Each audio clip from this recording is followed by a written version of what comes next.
Bueno, pues sean todos bienvenidos a su segunda clase de instructoría. Y como primer punto, solamente les quiero recordar de que ahora se vence el plazo para enviar la guía. Solamente he recibido 35 guías y el grupo de la cátedra son 60. Así es que todavía falta la mitad. La guía no es bastante extensa. Me imagino que los que ya la hicieron les ha de haber tomado 1 hora y media, 2 horas máximo para poder resolver la guía. Y así es que quedo a la espera de la remisión de las otras que faltan. Y recuerden que tienen hasta las 11:59 de este domingo para poderme remitir la guía. Así es que vamos bien. Les voy a compartir pantalla para dar inicio a la clase. Vamos a ver por acá. Hoy sí. Entonces vamos a continuar siempre con lo que es el tema de la segunda unidad, que son las fuentes del derecho. Y vamos a empezar diciendo, ¿qué son las fuentes del derecho? Para ustedes, ¿qué se les imagina qué son las fuentes del derecho?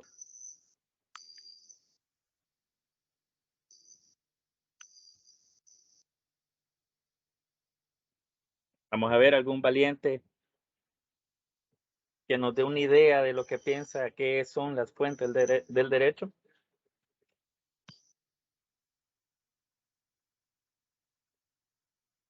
Si no, vamos a decir que las fuentes del derecho es el término que se le designa a todo lo que contribuye o ha contribuido a crear el conjunto de reglas jurídicas aplicables dentro del Estado en un momento determinado y en los países con derecho escrito. En esencia, este es el concepto, más que todo, que se le da a lo que son las fuentes del derecho. Pero como siempre, de mi opinión, por acá, les tengo un video, así como la clase pasada, para que profundicemos realmente qué son las fuentes del derecho en una manera conceptual. Por aquí les dejo este video en la presentación. Acá, si ustedes se fijan, dice fuentes del derecho video, pero este es un hipervínculo. Si ustedes le dan clic, le dan control clic, los va a redireccionar al video. Vamos a ver si se los puedo proyectar.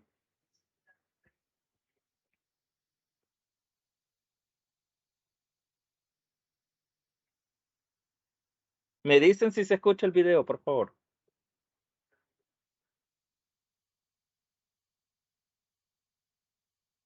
Hola, mi nombre es Rubén Márquez y en esta oportunidad veremos de dónde surgen las normas jurídicas. ¿Qué son las fuentes del derecho?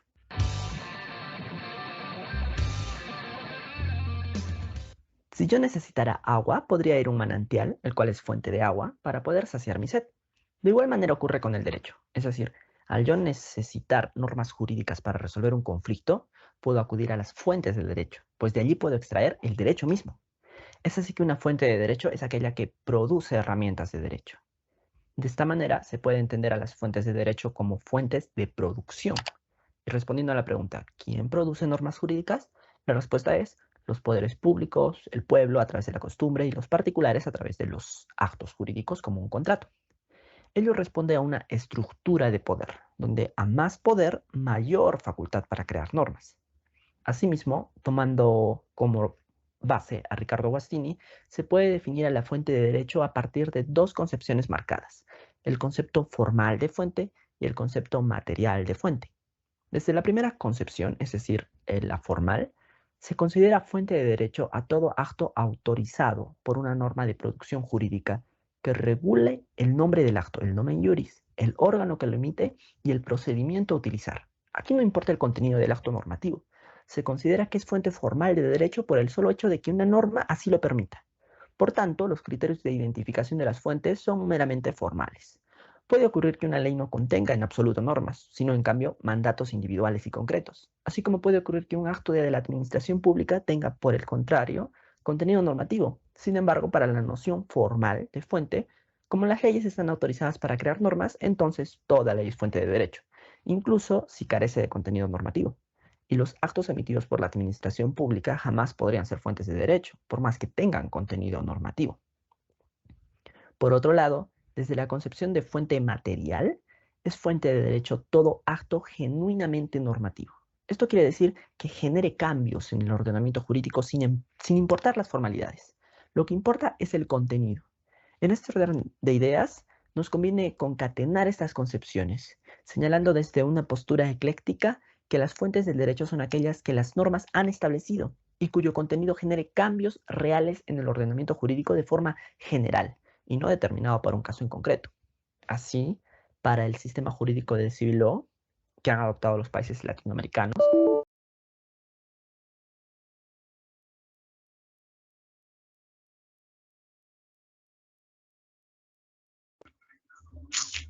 Hola, discúlpenme un segundito que tuve un problema técnico por acá, pero ahorita lo solucionamos. Denme un par de minutos. Bueno,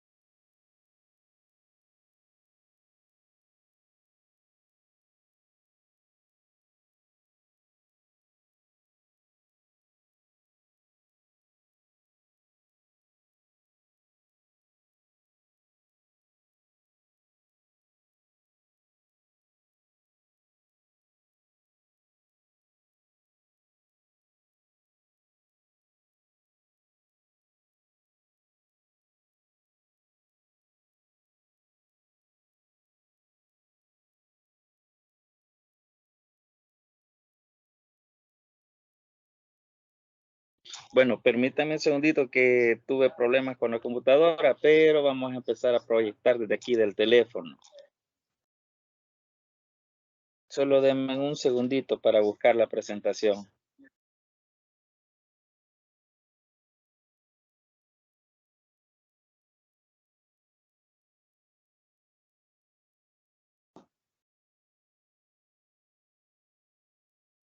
Ay, ¿qué pasó?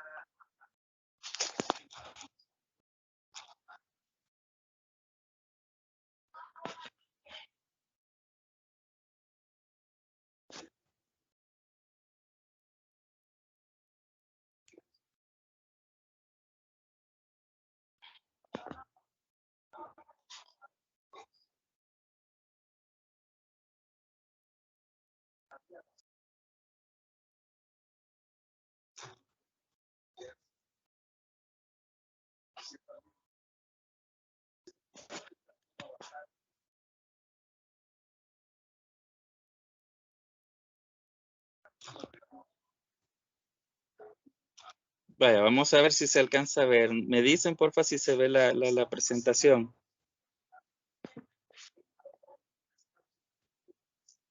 Sí, que se ve, licenciado. Gracias. No sé qué sí le se ve pasó a la conmigo. Sí, no sé qué le pasó a la computadora, créanme. De repente se me apagó. Sí, yo creí que era mi teléfono, pero o sea, porque se interrumpió. Bueno, entonces vamos a ver si se puede ver el video.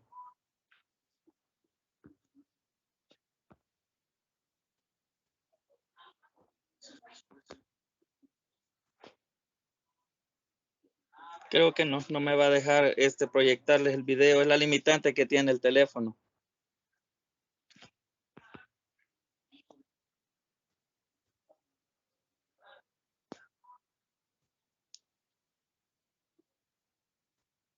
Bueno, pero de todas maneras, vamos a continuar.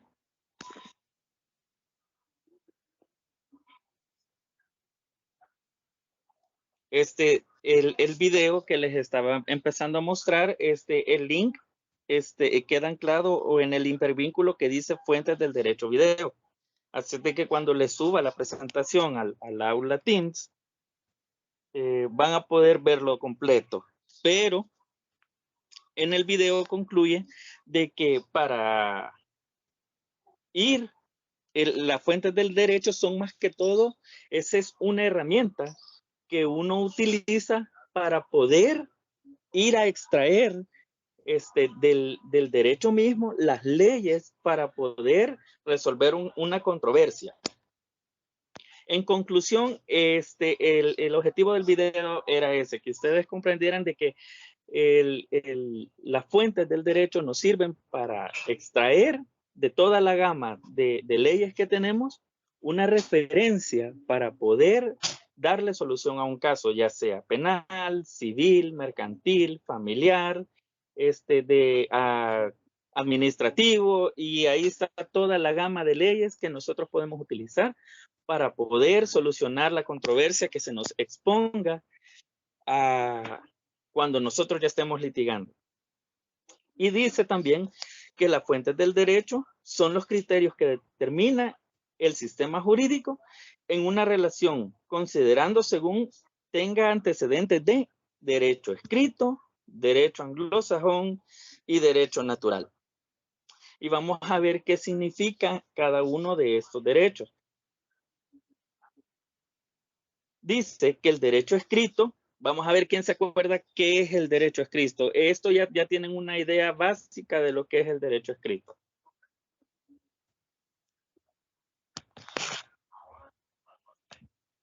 ¿Alguna idea? Podría ser más o menos como el derecho positivo.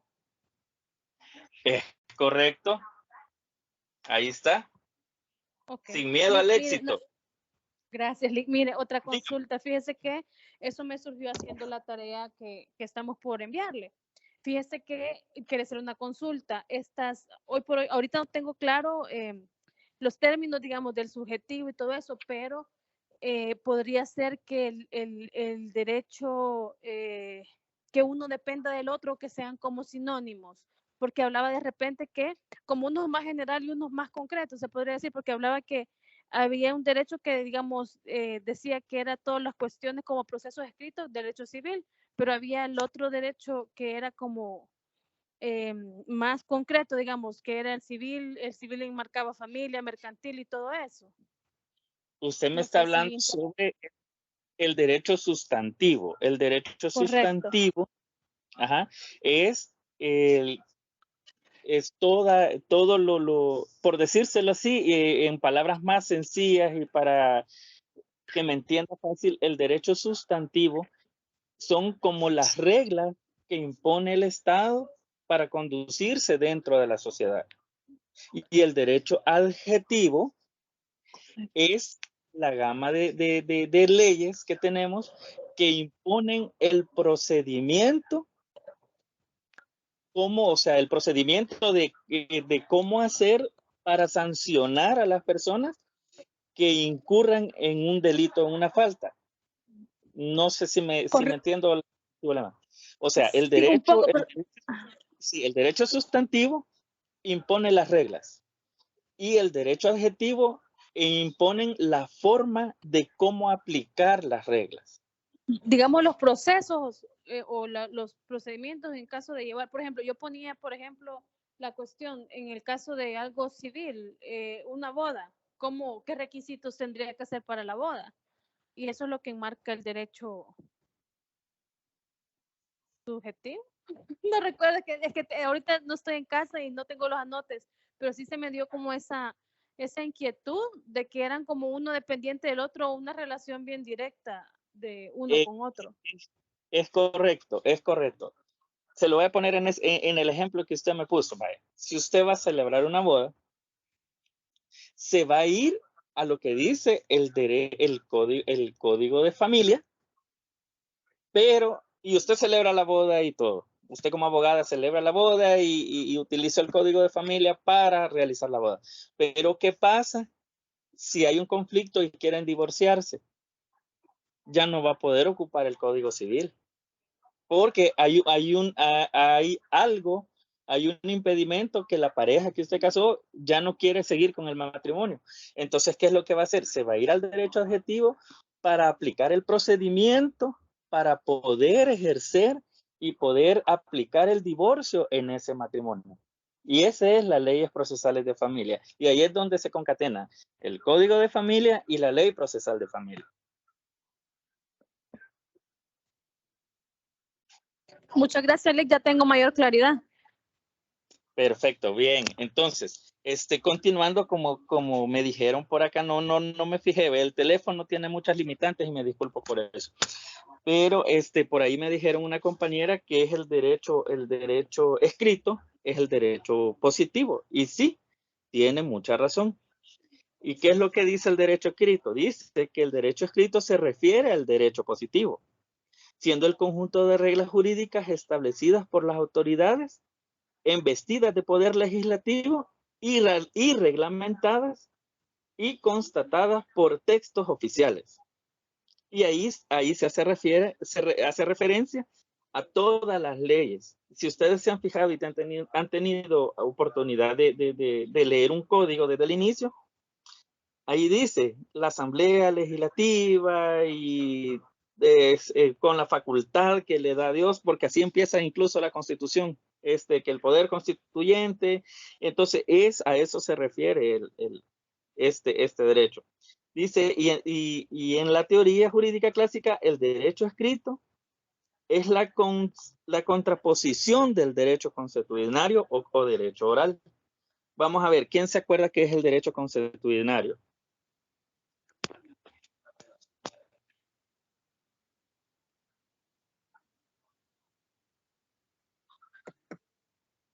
Buenas tardes, licenciado. Dígame. Está basado por las costumbres. Correcto. El derecho consuetudinario es eso. Son las costumbres, es el derecho no escrito. Y como bien lo veíamos en clases pasadas, que la costumbre al final es una ley. Y les ponía el ejemplo. Sí, les ponía el ejemplo de la visita que yo había hecho a la casa de mi primo, y que era ley decirle a todos, gracias a Dios que ya comí, y que por cierto todavía me sigue pareciendo gracioso. Entonces, ese es el derecho consuetudinario, es algo que no está escrito, pero es ley. Y que el quebrantamiento del derecho consuetudinario no lleva una consecuencia jurídica, es cierto, no la lleva. Pero vamos a ver qué es lo que se refiere al derecho anglosajón. Mándeme. ¿Alguien tiene la mano levantada? Dígame. ¿O la dejaron levantada? Bueno. Sí, dígame.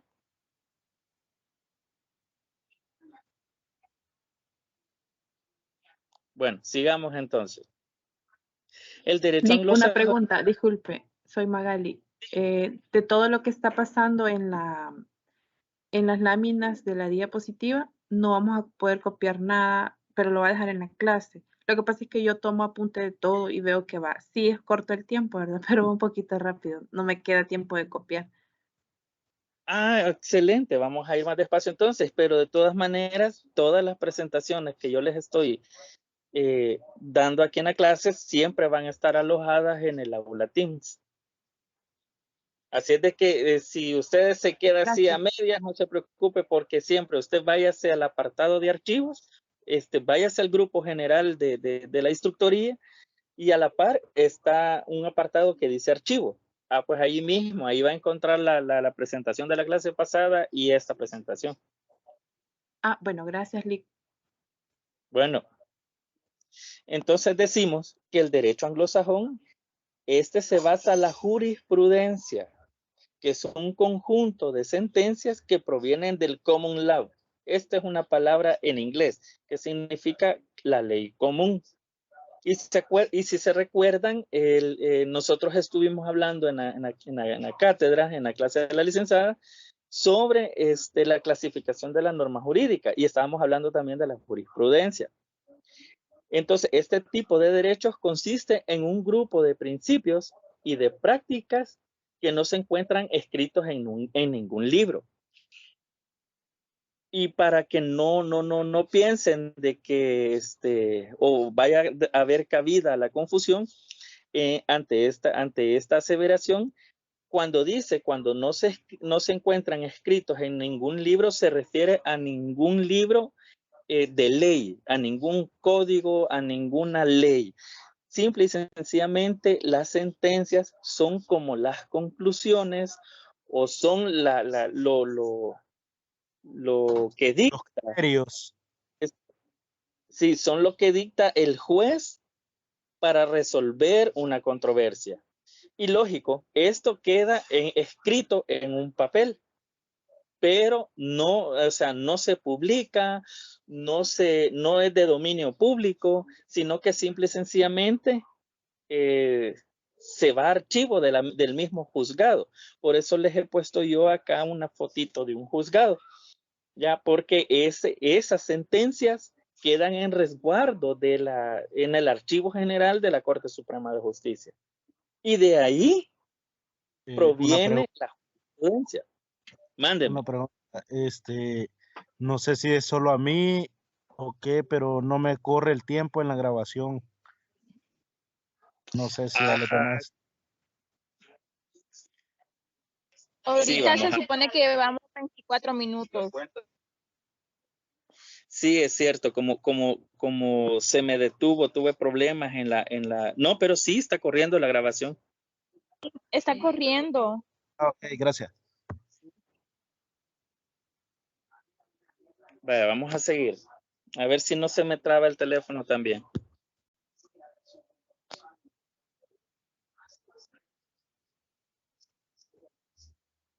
Me dicen cuando ya puedan ver la presentación, por favor.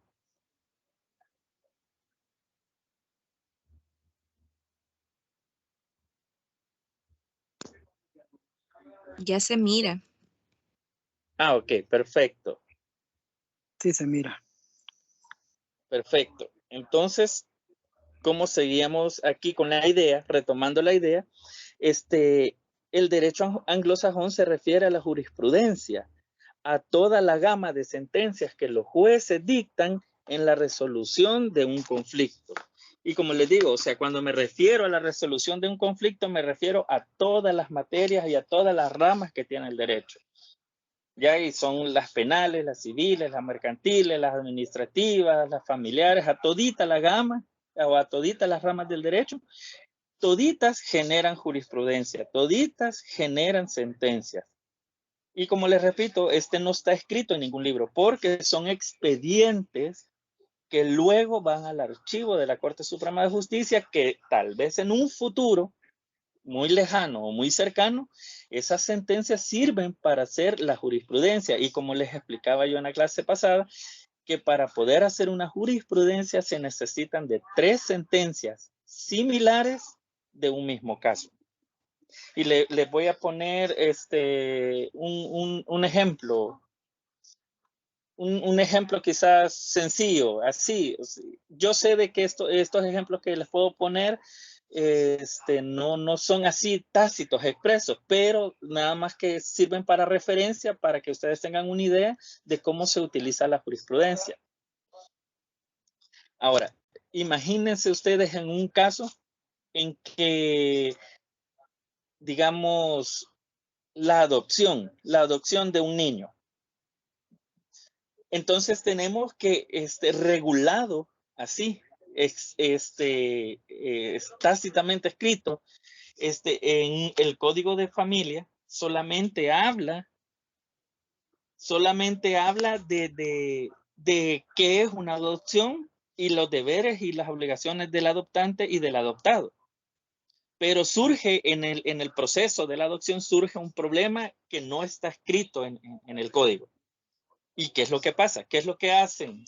Se van a casos anteriores donde el mismo problema o un problema similar ha pasado en esos casos y cómo se les ha dado solución.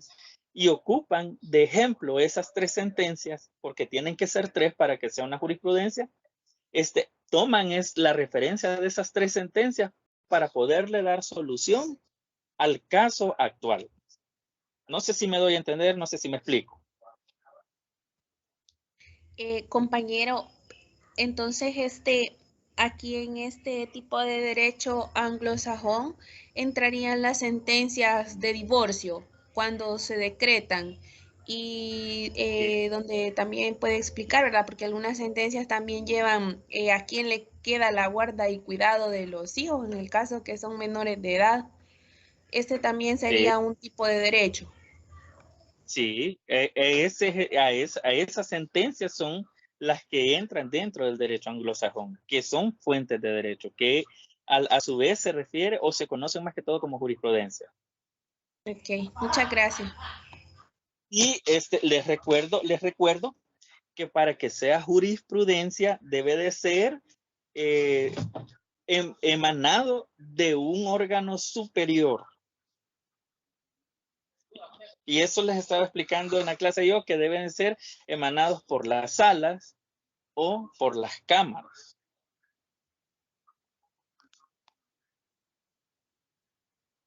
Sigamos. El derecho natural.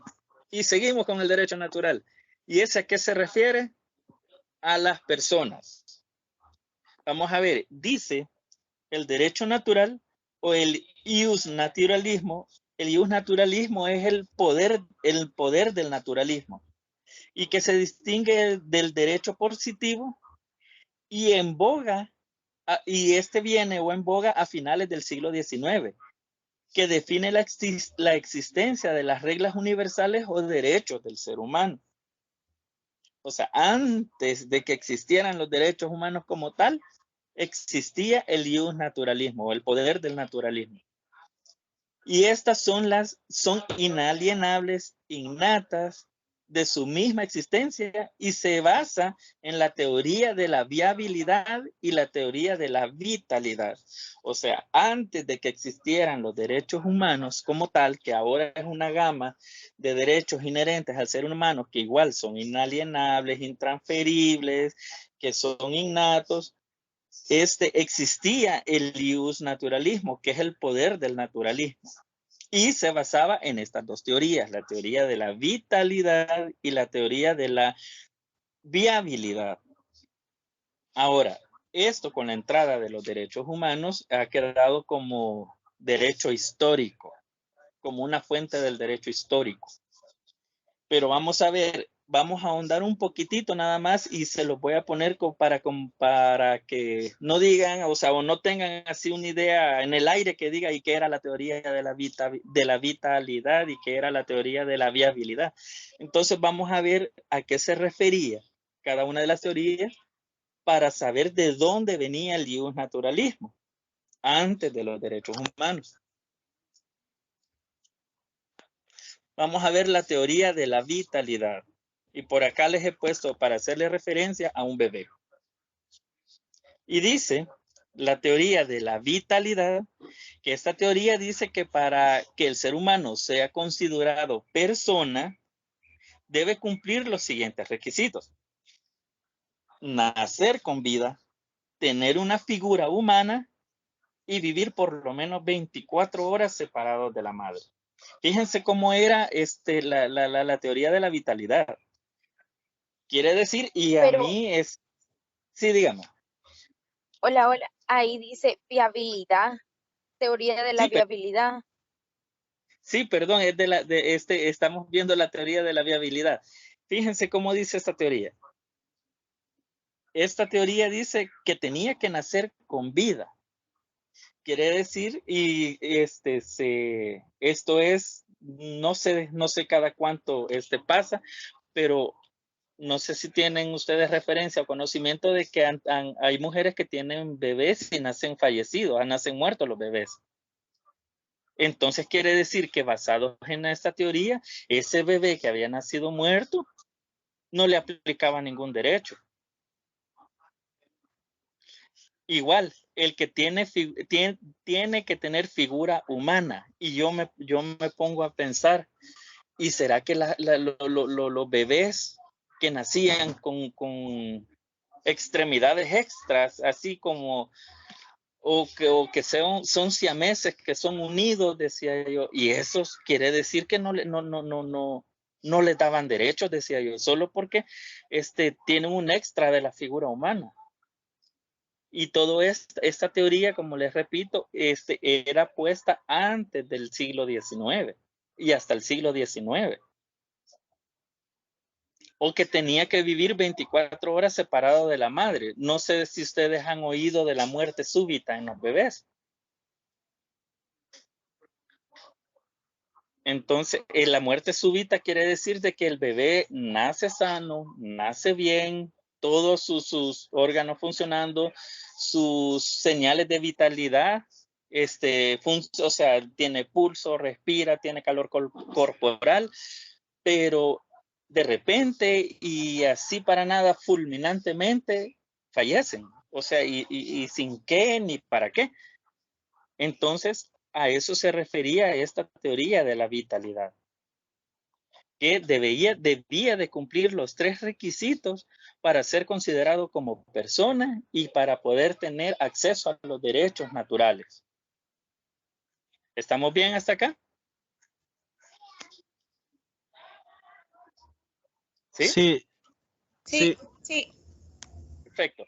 Seguimos entonces con la siguiente teoría. Y como les digo, esta teoría solo es para conocimiento de ustedes, para que vean de dónde viene el derecho natural.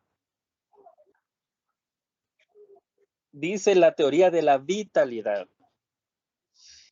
¿Y qué dice la teoría de la vitalidad? Vamos a ver.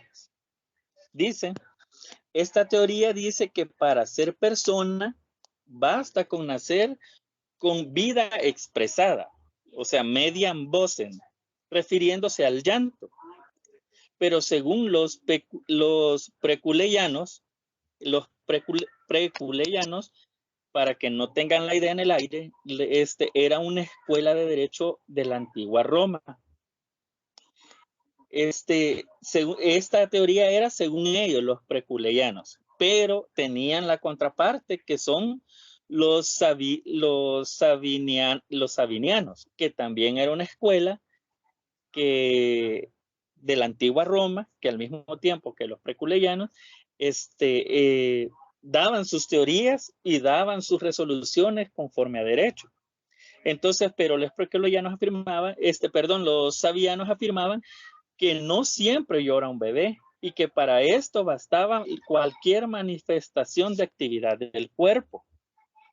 Fíjense bien, las dos escuelas perseguían el mismo fin, pero las dos escuelas estaban totalmente en desacuerdo una de la otra. Porque una decía, los preculeyanos decían, que la teoría de la vitalidad se expresaba mediante la voz. Media vez el bebé nacía y lloraba, ya era persona, ya se consideraba con las facultades de derechos naturales. Pero los sabianos decían que no, que habían bebés que al nacer no lloraban. Y entonces quería decir que los derechos naturales no se le aplicaban porque no había una manifestación expresada de vida. Pero sí, si no lloraban, pero se movían, pataleaban, movían los bracitos. Pero, y ahí es de donde le decía, no solamente, no todos los bebés lloran, pero basta una actividad del cuerpo para determinar si está con vida o no. Y así poderle aplicar toda la gama de derechos naturales a las que está inmersa. Y esa es la teoría de la vitalidad.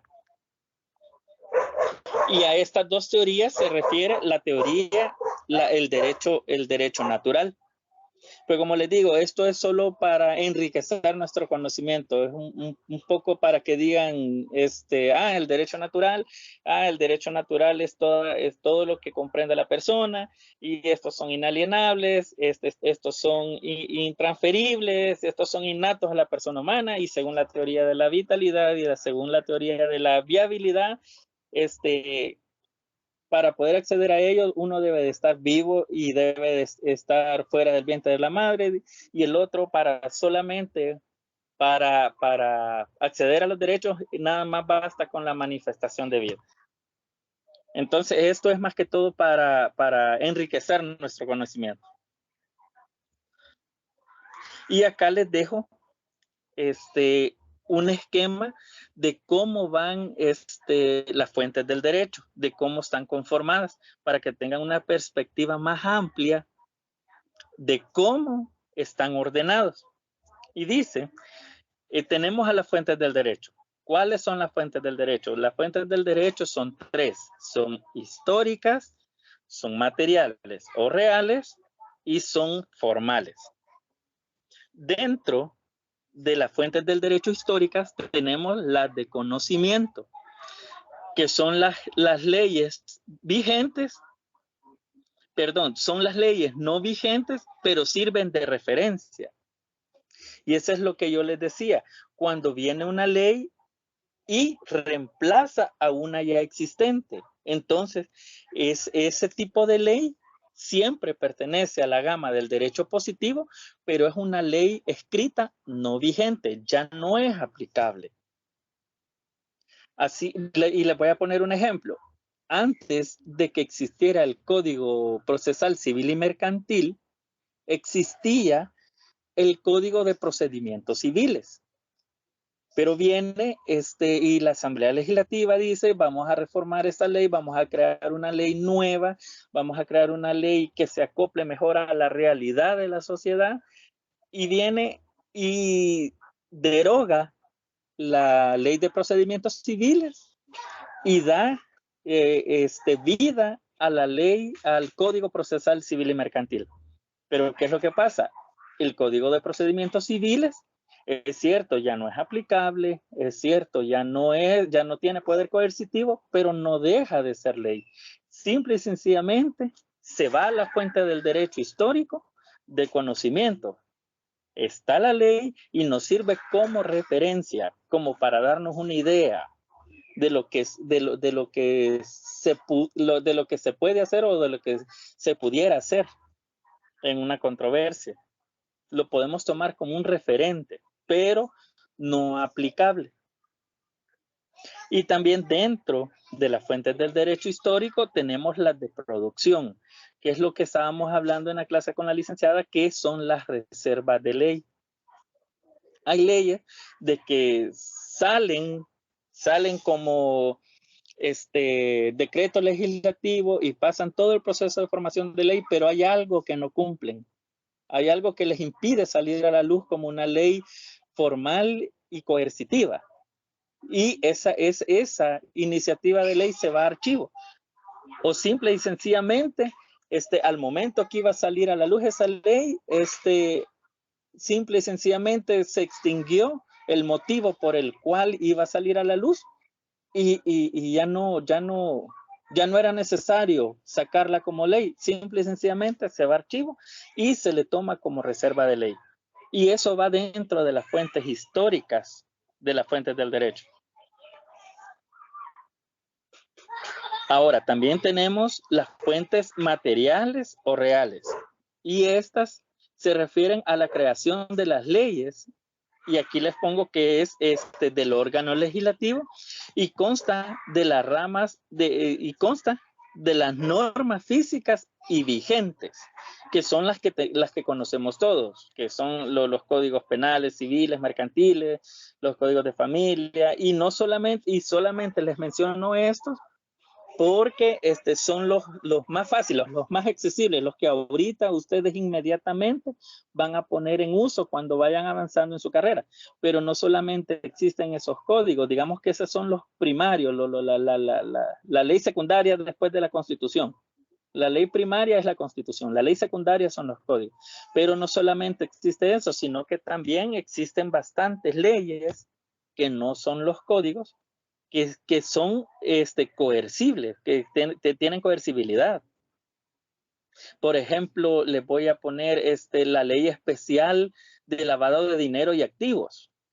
Esa es una ley, una ley positiva, coercitiva y vigente. ¿Dónde la podemos ubicar dentro de las fuentes del derecho? Dentro de las fuentes materiales o reales. ¿Vamos bien hasta acá? Sí. ¿Sí? Va, perfecto. Si cualquier cosa, ahorita estoy desde el teléfono, cualquier cosa, interrúmpanme y vamos a abordar su duda. Bueno, la tercera fuente del derecho son las formales. Y estas se dividen en dos grupos, que son las directas y son las indirectas. Y dice que la directa es el sistema jurídico que se impone a la sociedad, la ley, la constitución y todo lo que hemos estado hablando de los códigos. Estas son, o sea, las formales son las que se aplican a la sociedad en el diario vivir de la sociedad. Esas son las fuentes formales directas. ¿Qué ley vamos a poner si usted se pasa un semáforo en rojo? Esa es la ley la ley de tránsito terrestre y seguridad vial. Esa es la ley que se le va a aplicar si usted incumple una norma. Entonces viene usted, se pasa un semáforo en rojo, viene el policía, lo ve, lo detiene, le pide mordida, tal vez no, tal vez sí, y ya se pone en una media discusión y mire, Charlie, fíjese que vengo tarde, ayúdeme, mire, le voy a poner una esquela de 57, pero le voy a ayudar, le voy a poner de 11. Pero que si usted se va a la fuente, así, si usted se va a la fuente, a usted le aplicaron la ley de tránsito y seguridad vial por incumplir una norma, que fue de una manera directa de la fuente de derecho formal. Y también tenemos las indirectas. Y dentro de las indirectas está la doctrina, que es lo que venimos hablando, que la doctrina, de la doctrina viene la jurisprudencia, o al revés, de la doctrina emana la jurisprudencia, y tenemos también la costumbre. Y como habíamos dicho, y como ya sabemos y tenemos bien claro, de que la costumbre no está escrita ni está normada en ningún lado. Simple y sencillamente es costumbre. Y así tienen el esquemita de lo que representa las fuentes del derecho. Y ahí, si ustedes lo estudian y le ponen análisis, si se ponen a analizarlo, ustedes ven de que todas las leyes, ya sean escritas o no escritas, vigentes o no vigentes, tienen un origen, tienen un orden de nacimiento, tienen un porqué. ¿Tenemos dudas hasta aquí?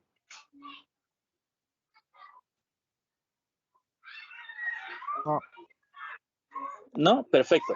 Entonces, dejando un poquito las fuentes del derecho así, en forma doctrinal, vamos a ahondar más sobre las fuentes del derecho en relación al tema que se vio en la última clase, que es el proceso de formación de ley.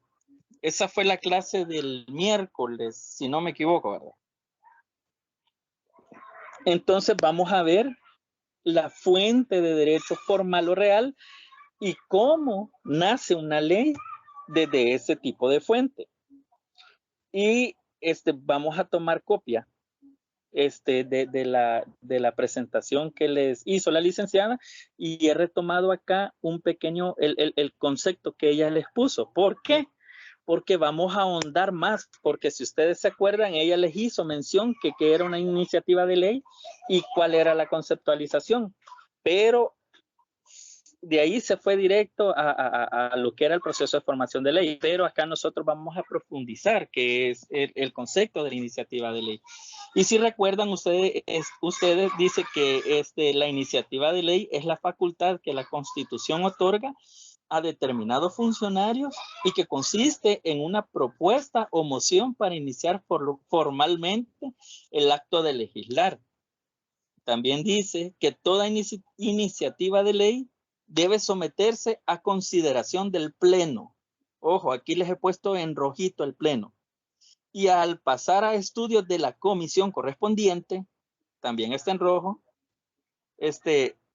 para que ésta dictamine al respecto de dicha ley. Si el dictamen es favorable y siendo sometido a consideración del pleno, alcanza la mayoría necesaria de votos, también está en rojo porque vamos a ahondar en ese tema, entonces se convierte en un decreto legislativo. Y si ustedes han fijado, les he marcado de rojo eso porque vamos a profundizar en lo que es el pleno que es una comisión correspondiente a la que se remite la pieza de correspondencia o iniciativa de ley para su análisis y para que haya un dictamen al respecto. Puede ser favorable o desfavorable. Y si es favorable, esta es remitida nuevamente al Pleno para ser discutida. Y si alcanza la mayoría de votos, esta se convierte en un decreto legislativo, el cual pasa a la siguiente instancia o al siguiente paso para que pueda ser ley. Pero ahorita solo nos vamos a detener en esto, que es el Pleno, que es una comisión correspondiente y a qué se refiere con la mayoría necesaria de votos. Vamos a ver, ¿quién tiene una idea qué es el Pleno? Sería la Asamblea Legislativa. Donde Sí, está pero es donde están todos los diputados de cada una de las fracciones. Sí, exacto. Ese es el Pleno. Eso es el Pleno. Aquí les pongo yo la idea de que es la Asamblea General o una reunión en la que se encuentran presentes los miembros que integran un órgano parlamentario con el propósito de sancionar y de deliberar sobre los asuntos legislativos contenidos en la agenda del orden del día. Es la instancia de decisión con mayor jerarquía dentro del cuerpo legislativo. O sea, arriba de los 84 diputados, nadie más de manera puede legislar una ley. Porque el presidente, ¿qué es lo que tiene el presidente? Iniciativa de ley a través de sus ministros. ¿Qué es lo que tienen los alcaldes? Iniciativa de ley a través del Consejo Municipal. Pero el presidente y los alcaldes y los otros que tienen iniciativa de ley no pueden legislar una ley, no la pueden aprobar como ley. Ellos nada más remiten a la Asamblea Legislativa la propuesta de ley o la iniciativa de ley para que en la Asamblea Legislativa, el pleno de los 84 diputados, hagan un consenso, la discutan y voten a favor o en contra para que esa iniciativa de ley pueda ser ley dentro de la República de El Salvador. ¿Estamos bien con esa idea? Sí. Sí. Perfecto. Entonces, eso es un pleno. El pleno son el conjunto de los 84 diputados que conforman la Asamblea Legislativa. Ahora, ¿qué es una comisión legislativa? Vamos a ver, ¿alguna idea? Es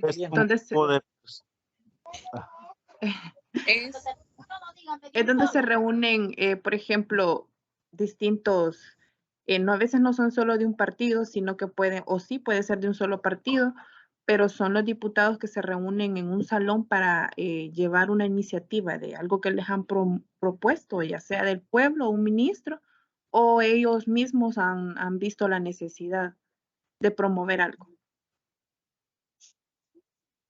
Vamos a ver, ¿quién otro compañero iba a participar que se chocaron las Carlos.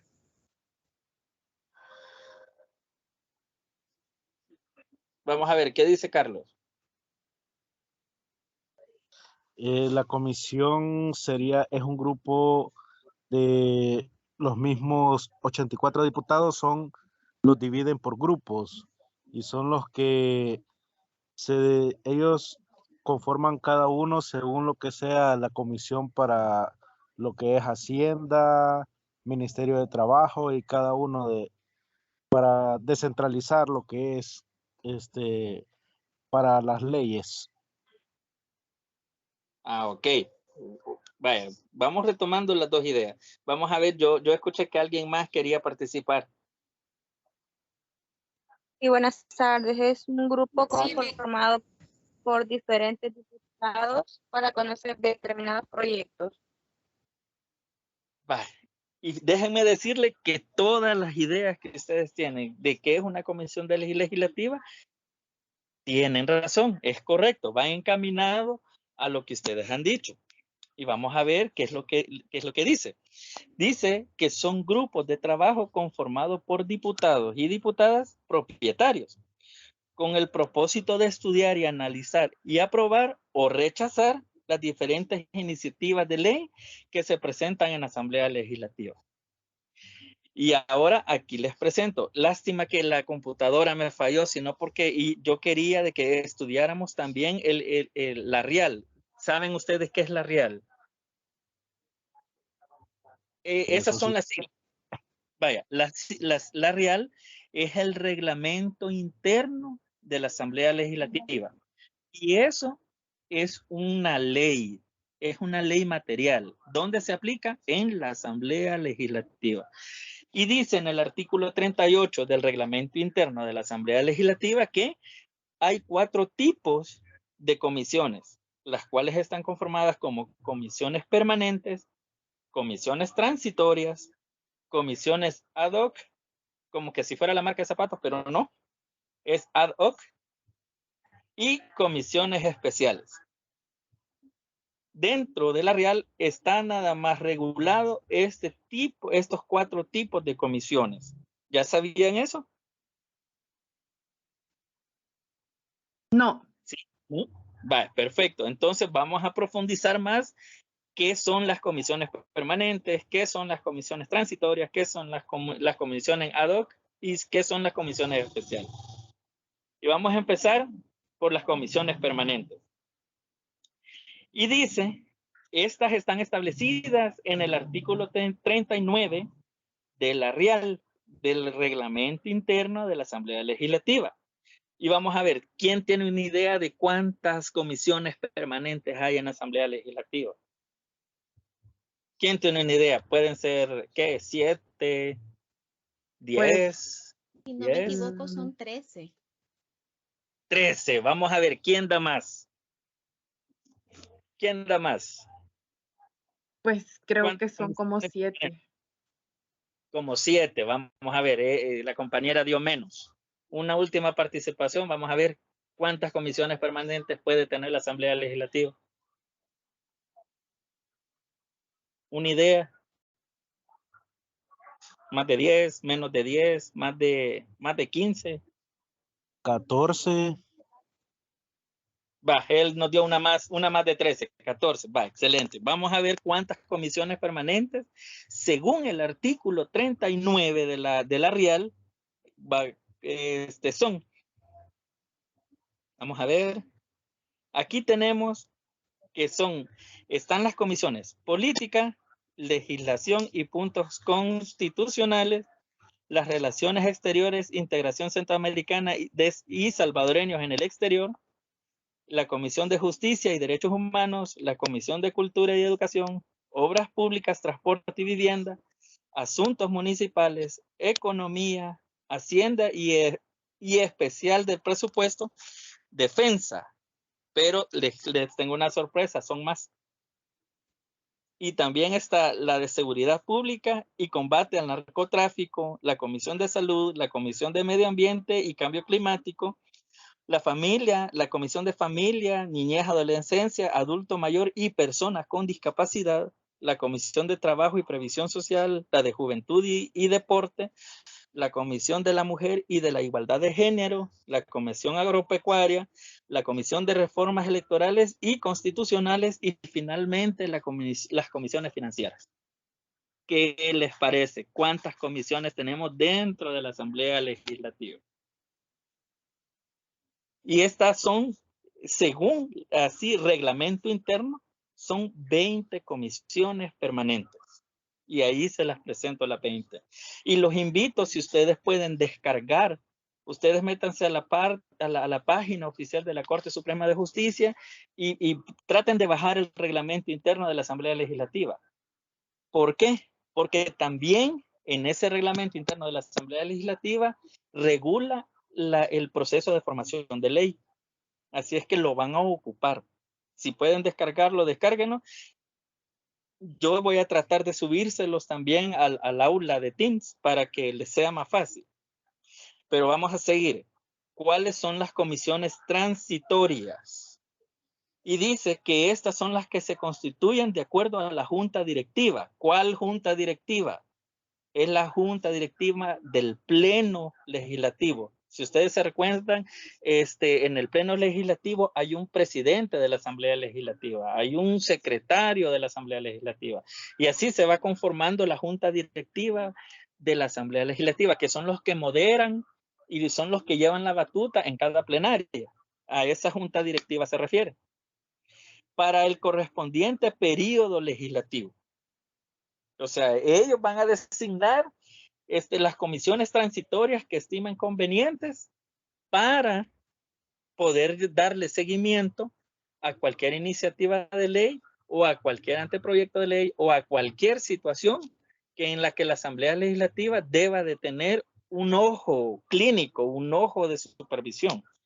Y un ejemplo de comisiones transitorias puede ser de modernización y la Comisión de Información Detallada por la relevancia al trabajo desarrollado por el Departamento de Gestión Pública Efectiva de la OEA. Estas comisiones solamente están conformadas mientras dure el periodo de la Asamblea Legislativa de 3 años.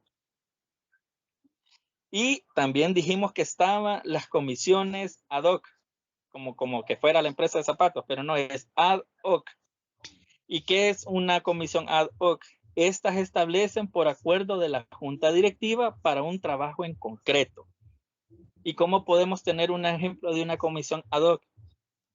Dice, y esta información se la saqué de la página oficial de la Asamblea Legislativa, que dice que se conforma de la comisión de ad hoc para que estudie el proyecto de ley de recursos hídricos. ¿Y cuándo fue conformada? En fecha 28 de julio del 2021. ¿Cómo fue conformada? Aquí están los diputados que conforman la comisión ad hoc. Y dentro de la comisión, si ustedes ven, también hay una directiva. Está un presidente, está un secretario, está un relator, está un vocal y todos los demás miembros que conforman la junta directiva de la comisión ad hoc. ¿Vamos bien hasta acá? ¿Sí? Sí. Perfecto. Vamos a pasar a la siguiente. Las comisiones especiales. Esta es la última referencia o la última forma de las comisiones o la clasificación de las comisiones que está reglamentada en el reglamento, o sea, valga la redundancia, en el reglamento interno de la Asamblea Legislativa. Y dice que las comisiones especiales son nombradas por la Asamblea Legislativa de conformidad con el artículo 131, ojo, numeral 32, no de la Real, no del reglamento, sino de la Constitución.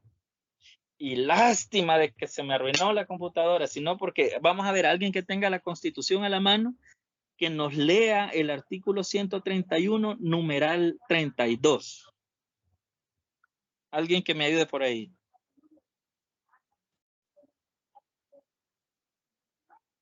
Yoli. Dígame, le ayuden, por favor.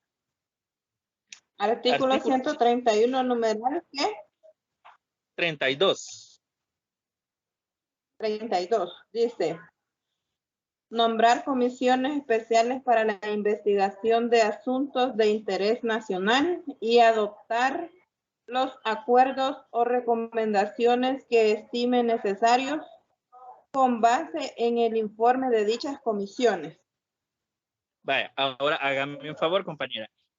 ¿Cuál es la frase con la que inicia el artículo 131? Al inicio, a donde dice artículo 131. Ajá. ¿Qué es lo que dice? Corresponde a la Asamblea. ¿Mande? Sí, dígame. Corresponde a la Asamblea Legislativa. Exacto. Entonces, Sí, constitucionalmente, la Asamblea Legislativa tiene la potestad de conformar comisiones especiales. Y aquí les pongo 4 ejemplos de comisiones especiales. La comisión especial para investigar el destino final de los fondos de la Asamblea Legislativa aprobado por organizaciones no gubernamentales, funciones y asociaciones sin fines de lucro. Otra comisión especial es la Comisión Especial para investigar la entrega de sobresueldos provenientes del fondo público para la Casa Presidencial y a funcionarios, personas naturales o jurídicas de gobiernos anteriores. La otra es la Comisión Especial de Antejuicio contra el diputado del Parlarsen, Norman Noel Quijano González. Imagínense, solamente conformaron una comisión para darle seguimiento a ese caso. Dice, una cuarta que les pude investigar es la Comisión Especial de Antejuicio contra los diputados José Idolif y Lofidio García Torres y Gerardo Balmore Aguilar Soriano. Imagínense qué potestad tiene la Asamblea Legislativa de nombrar comisiones especiales para un caso en concreto. ¿Ya? Y eso donde está regulado en la propia Constitución. Es una atribución constitucional de la Asamblea Legislativa el poder crear comisiones especiales.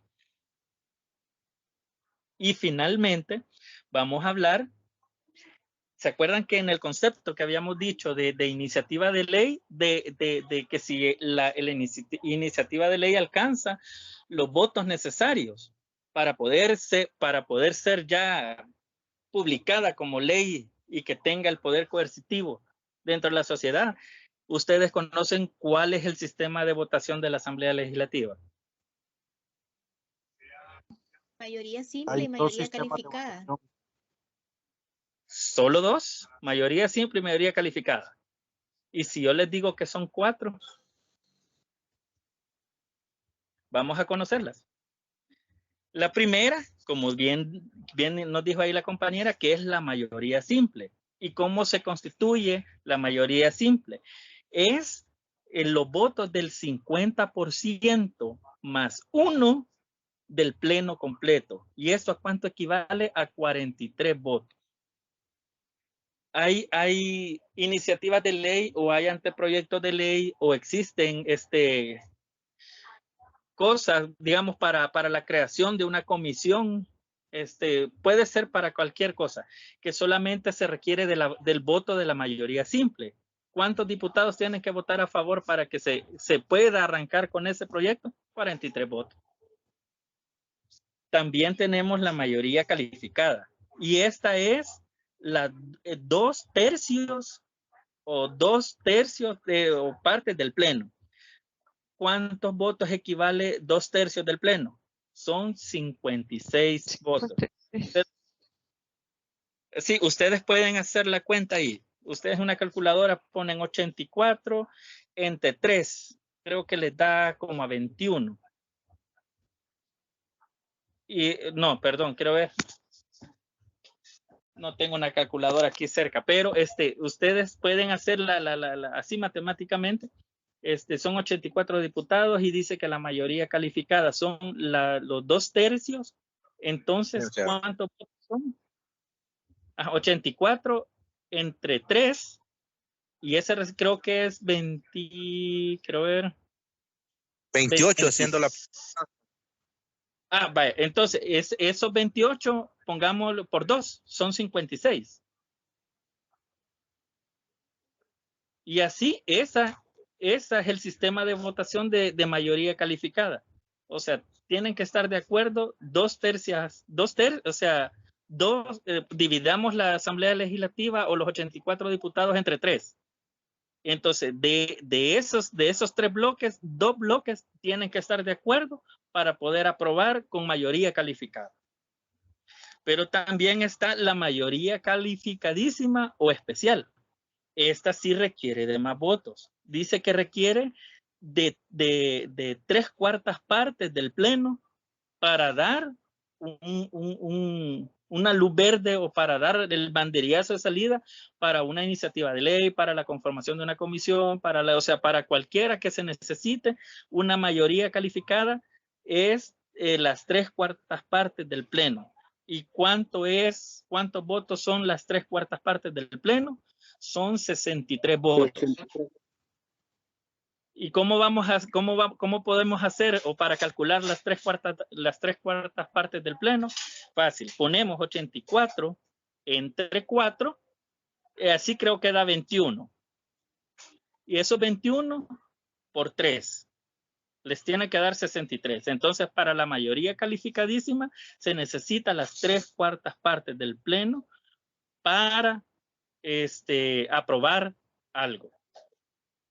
Y por último tenemos la unanimidad, que eso sí es el 100% de votos. Se refiere a la unanimidad a los 84 diputados, o sea, a todo el pleno completo. Un ejemplo, cuando ellos mismos se suben el salario. Ahí todos están de acuerdo, nadie va a estar en desacuerdo. Y ese es el sistema de votación de la Asamblea Legislativa. La mayoría simple, la mayoría calificada, la mayoría calificadísima o especial y la unanimidad. Ahora, esto es importante que lo sepan porque estamos viendo el proceso de formación de ley. Y hasta aquí creo que nos quedaríamos porque ya yo creo que nos pasamos un par de minutos de la hora. A no ser de que tengan... Dígame. Con lo que dijo que buscáramos me parece como reglamento interior de la Asamblea Legislativa.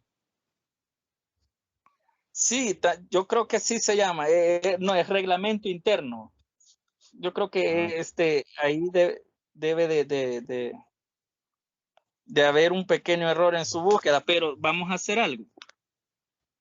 El reglamento interno de la Asamblea Legislativa se lo voy a subir al aula, al grupo de Teams, para que de ahí la puedan descargar ustedes.